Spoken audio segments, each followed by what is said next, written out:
And we're back, dear viewers, after that report. Today, we're stepping into the fast-paced world of Formula One. Whether you're already a fan or you've always wondered what makes the sport so exciting, there's a lot more to F1 than just fast cars. Strategy, teamwork, rivalries, and split-second decisions can completely change the outcome of a race. Joining me today to break it all down for you is content creator and Formula One enthusiast, Abdulaziz Albalool. Abdulaziz, welcome to the show. It's great to have you with us. Thank you for having me. It's my pleasure.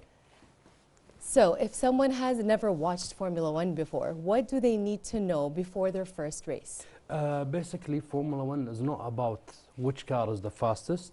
It's more about the decision making and the stress management during a race. As an example, it's basically just like chess, but on a 300 km/h. Oh, interesting. Yeah. And what is a pit stop and why can it completely change a race? A pit stop is usually when a driver enters to change the tires, but it's not about the pit stop more than when does the pit stop happen during a race.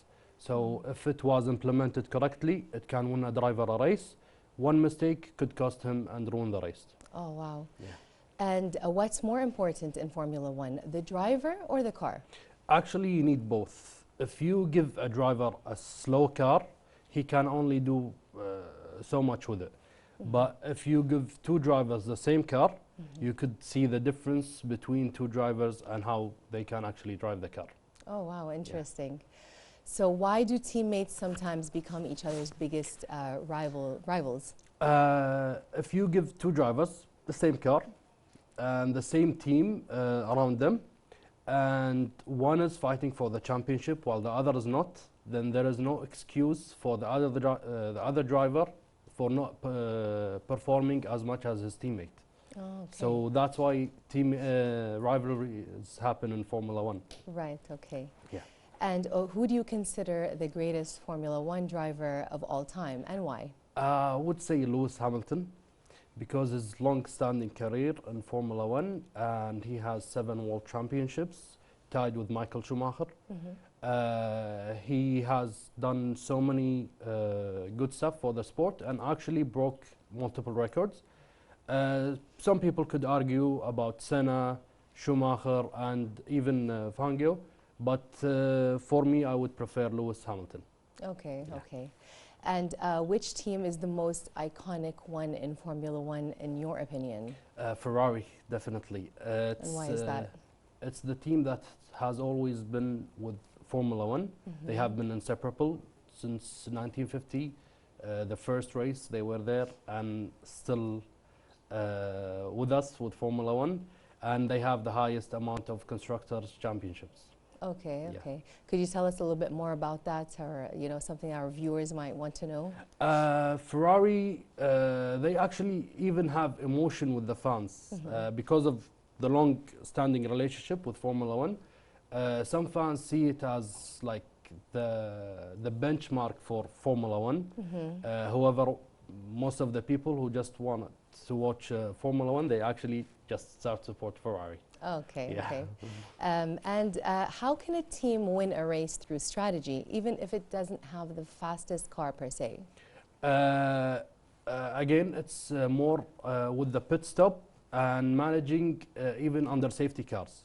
So they can undercut during a race, which would benefit one driver to help him win the race. Okay, Yeah. okay. And why would a team deliberately ask one driver to help their teammate? Mostly because one of the drivers could be fighting for the championship, and the other is, and they feel like the constructor championship is already won, or it's far from reach, and they could help that driver. So they give the other driver orders like delay the rival for his teammate, or just give a position to your teammate. Okay, Yeah. okay. So how much information is a driver receiving through the radio during a race? A lot, actually. He can receive the gaps between him and the other drivers. He could understand which strategies are implemented from the other teams. and he could also know if any other driver is having trouble through the team radio, which is it could be talked about on F1 TV as well. Okay. Yeah. Okay. And why can weather factors such as rain completely transform a Formula One race? It could implement chaos because they are already, like, they had decisions, let's say, to go with slick tires, and they understand there is grip, but when there is rain, the grip is all gone. Okay. So the more confident driver is actually gonna be up on the podium. Oh, interesting. Yeah. Okay, so we do have a little bit more to discuss. We'll watch this report and we'll be back. Stay tuned. And we're back, dear viewers, after that report. And we are here with our guest, Abdulaziz Albalool, Formula One enthusiast, to continue our discussion. Which country, in your opinion, is the most passionate about Formula One? I would say Italy. And why is that? The fans there, the way they support Ferrari, it's like supporting Italy. It's like a national team for them. So they are really enthusiastic about Ferrari, especially at the track Monza. They just go wild. Wow. Yeah. Have you ever been there during, like, in Italy, I mean, during one of the... No, for Formula One, no. Oh, okay. No, yet. And how many countries host Formula One races currently? Around 20 countries worldwide.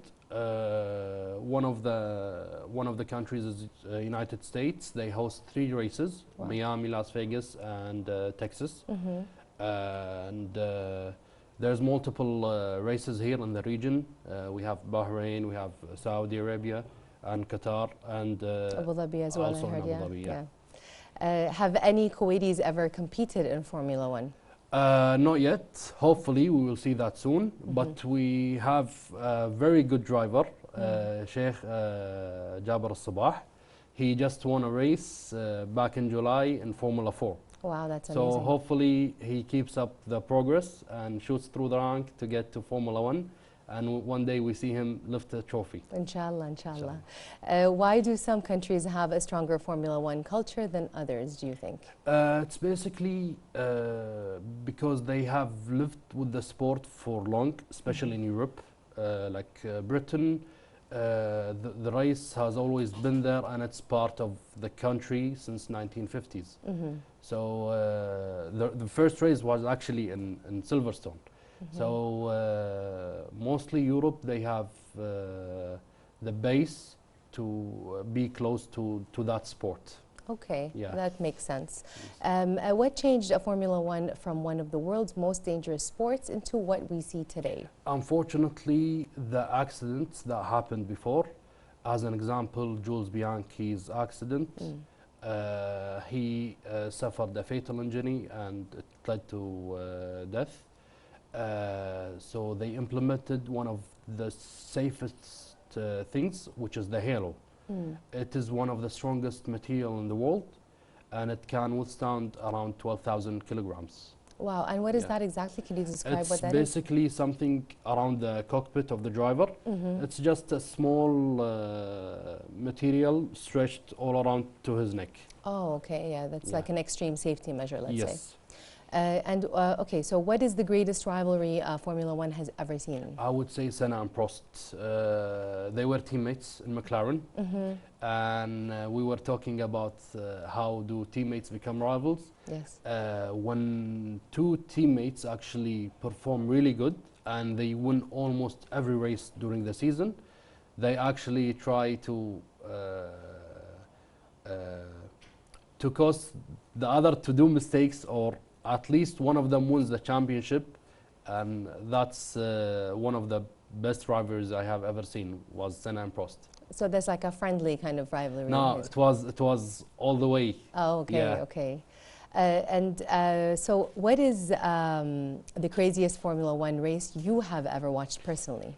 I would say Abu Dhabi 2021, when Lewis Hamilton lost his 8th World Championship in the final round because of what happened with the safety car and Max Verstappen. Basically, it was the final laps, and one driver did an accident, so the safety car had to come out. And Verstappen actually used it properly. As we were talking about the pit stops, he went to change his tires under the safety car, and then he was behind Hamilton. And because he had fresh tires, he actually won the race, and it was on the last lap. Oh, yeah, wow. And he became the world champion after that. Wow, for that's the first time. Amazing. Yeah. What makes a Formula One car so different from a normal supercar? A normal supercar would be made to be able to be driven almost daily and on the roads. But a Formula One car is actually made to be to go as fast as possible on the racetrack. Okay. And so I think in terms of questions, that's all we have for today. I don't know if you have any other last words you would like to share about Formula One, since you're the enthusiast. I would say I would like to invite people actually to watch the sport. So many people say it's just people running, like cars running around the track. But if they focus more on it, they'll actually see the stuff behind Formula One. And actually it is developing stuff not just for cars, it's actually developing stuff for NASA, which is something extremely good. Yeah. Like some of the rockets that are used at NASA are the wings were specifically made from Formula One cars. Wow, wow, Yeah. yeah. So it does, it's very beneficial, let's say, it Yes. adds value to our world. Yeah. Yeah. Thank you so much for joining us here Thank you today, for having me. Abdulaziz. And inshallah, we'll see you next time. And you have more fun and interesting stories to share about Formula One. Thank you very much. All right. Appreciate it. So with that, that was our guest, Abdulaziz Albalool, Formula One enthusiast and content creator. We have a report coming up, and we'll be back. Stay tuned.